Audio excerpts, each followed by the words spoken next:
I moved into the rental house on Clearfield Street on a Saturday in March, which meant I spent my first weekend there alone, unpacking boxes in an empty house with no furniture yet except a mattress and a folding table.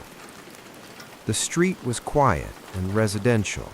Older homes, established trees, the kind of neighborhood where people had lived long enough to stop noticing each other. My neighbor to the left introduced herself the following Monday. Her name was Vera, and she was perhaps 70, with the particular self-possession of someone who had occupied the same space for decades and felt entirely entitled to it. She brought a small loaf of bread wrapped in cloth and told me she'd lived next door for 31 years. She was warm without being familiar. She left after 10 minutes, and I thought briefly that I'd been lucky in the neighbor lottery. The first thing I noticed was the bread. I'd set it on the counter and forgotten it for 2 days. When I finally unwrapped it, I found something tucked beneath the cloth, a small folded piece of paper. Not a note card, not stationery, a piece of notebook paper folded twice with a single line of text in careful handwriting. I saw you arrive. I stood in the kitchen and read it 3 times. It was a strange thing to write, not threatening on its face. She had seen me arrive, that was simply true. But the deliberateness of writing it down, folding it, hiding it under the bread rather than handing it to me directly, had a quality I couldn't file under ordinary. I decided it was eccentric. Older people sometimes communicated in odd ways. I set the paper down and made breakfast. 2 weeks later, I found a second note. This one was in my mailbox, folded the same way, same handwriting. Your light was on until very late last night. No signature, no context, just the observation, recorded and delivered. I stood at the mailbox for a moment in the pale morning light. My light was on late. I'd been working, that was true. But the note transformed a simple fact into something else. It meant she was watching my windows. It meant she was keeping track. I told myself there were innocent explanations. An elderly woman alone, perhaps lonely, perhaps simply communicative in an unusual way. I told myself this and mostly believed it for another week. The third note was in my door frame, slipped between the door and the jamb. You had a visitor on Tuesday. I didn't recognize the car. My sister had come by on Tuesday. The note had been written and delivered within 48 hours. That night, I stood at my front window in the dark and looked at Vera's house. Her front room light was on, the curtains drawn, but thin enough to silhouette movement. She was there, near the window, in the kind of stillness that belongs to someone sitting and watching rather than moving through a room. I started counting the notes. By the end of the second month, I had 11, each one a simple observation, each one accurate. My car left early. I came home later than usual. I'd been in the backyard on Sunday. I had groceries delivered. They were a perfect record of my visible life. I spoke to her directly in April at the fence between our yards. I said I'd noticed the notes and asked if there was something she wanted to discuss. She looked at me with an expression I couldn't read clearly and said she just liked to keep an eye on the street. She said it had been her job for a long time. She said the word job without any apparent awareness of how it landed. I called the non-emergency line that evening. The officer who came out was patient and clear. He said what she was doing existed in a difficult space. Each note independently described nothing criminal. The pattern was concerning, but not yet something with a clean resolution. He suggested I document everything and keep communication minimal. I installed a camera at my front door the following week. When the next note arrived, I see you put up a camera. I photographed it and added it to the file. I moved out at the end of my lease, 6 months early, with a penalty I was glad to pay. On my last day, loading the final boxes into my car, I saw Vera on her porch. She didn't wave. She watched me carry each box the way she'd apparently watched everything, steadily, completely, with the patience of someone for whom observation had become its own purpose. I nodded once. She didn't move. As I drove away, I checked my mirror.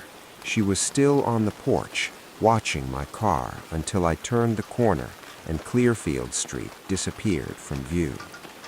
11 notes, every one of them accurate. The care required to produce that record, maintained over months, is the thing I think about when I'm in a new place and a neighbor waves from their porch. The warmth of it.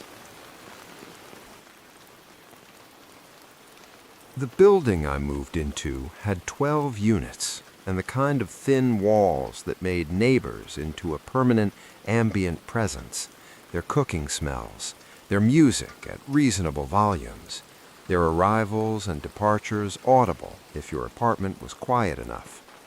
I'd lived in buildings like this before. You tune it out.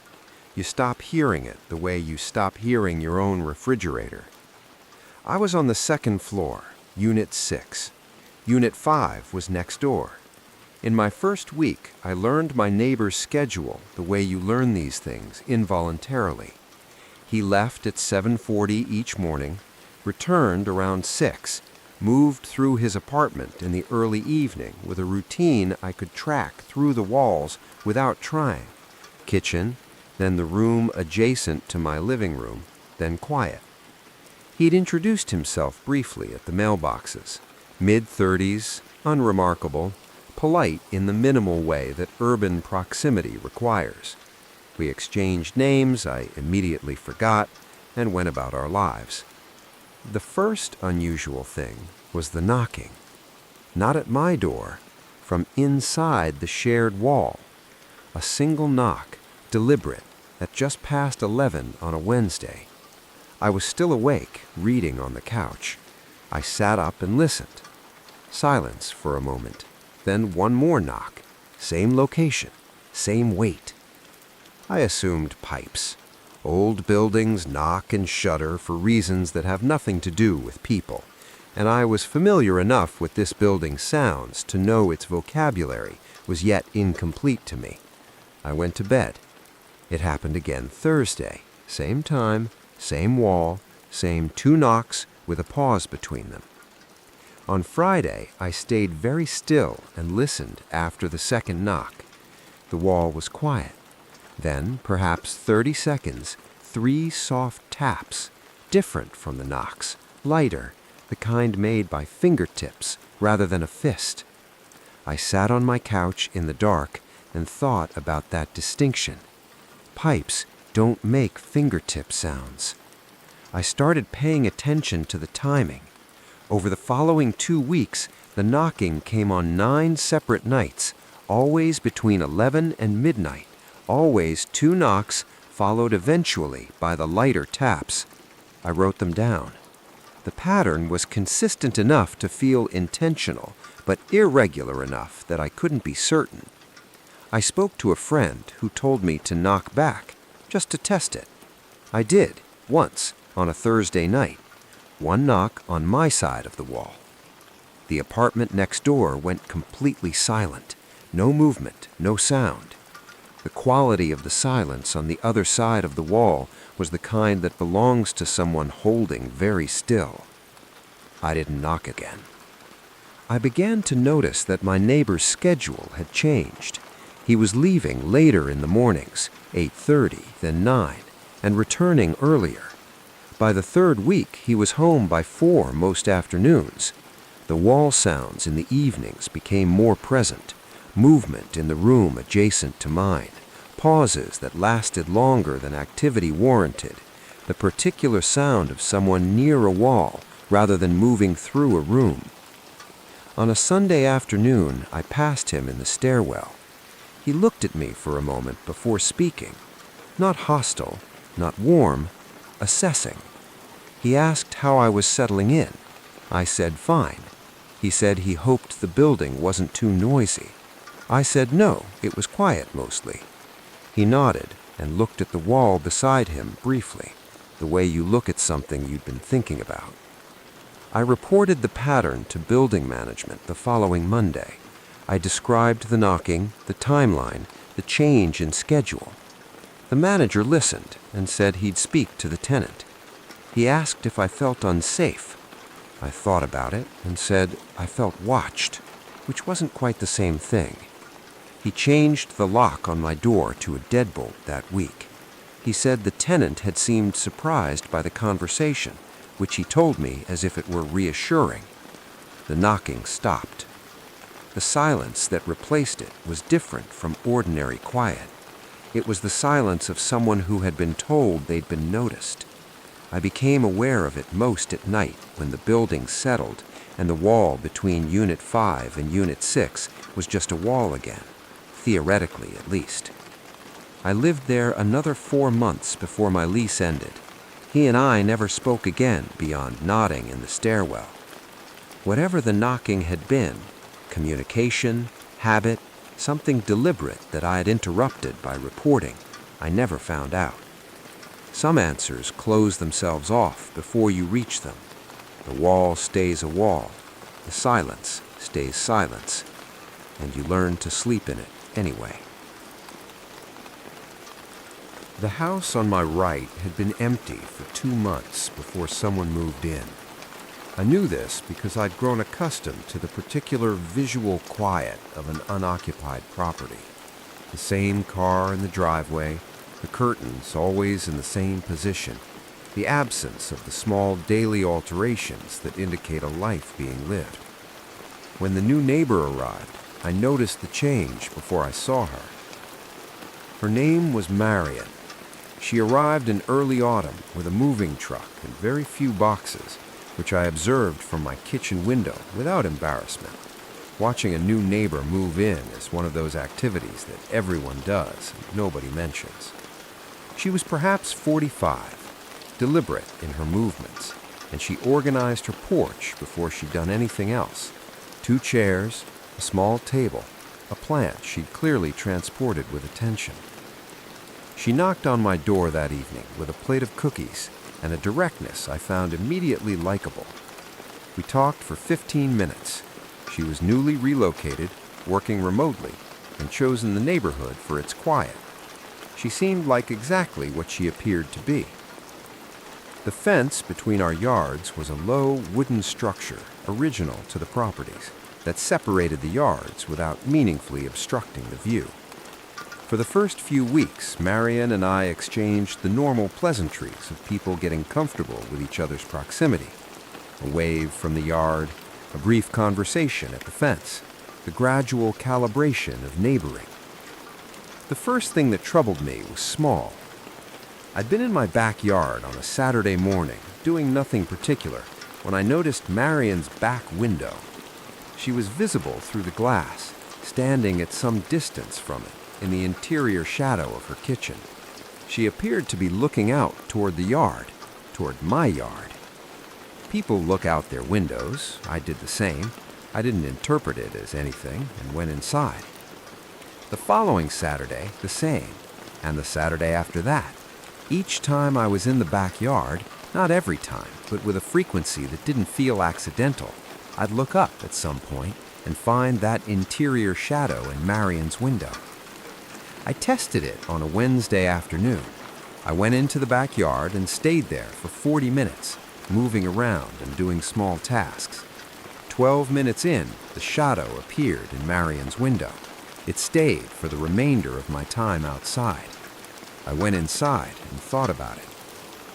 At the fence one morning, I mentioned casually that I'd seen her in the window and hoped I hadn't been in her way while she was trying to enjoy the view. I said it lightly. She smiled and said she just liked watching the yard, that it helped her focus while she worked. She said it with the ease of someone who had a ready answer.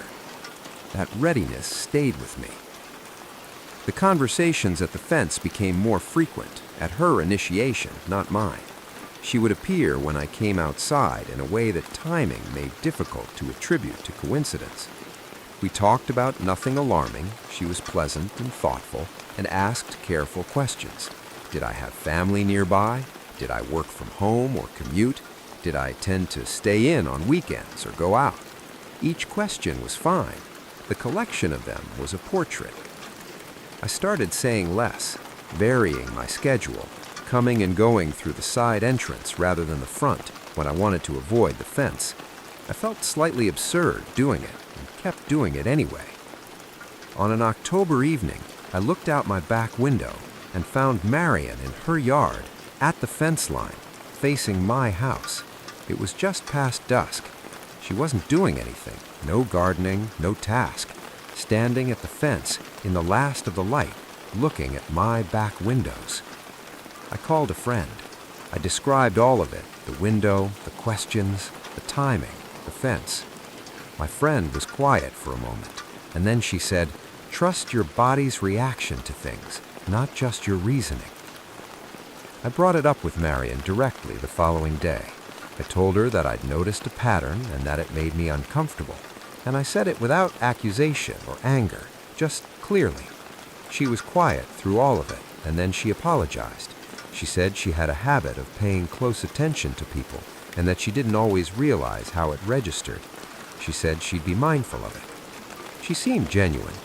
She might have been genuine. The watching continued at a reduced intensity, not gone, reduced. I had a privacy screen added to the fence by the end of the month.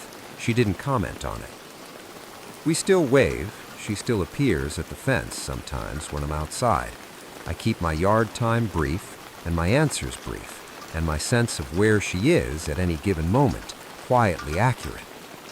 Good fences, the saying goes, make good neighbors. Sometimes they're not enough, but they're somewhere to start.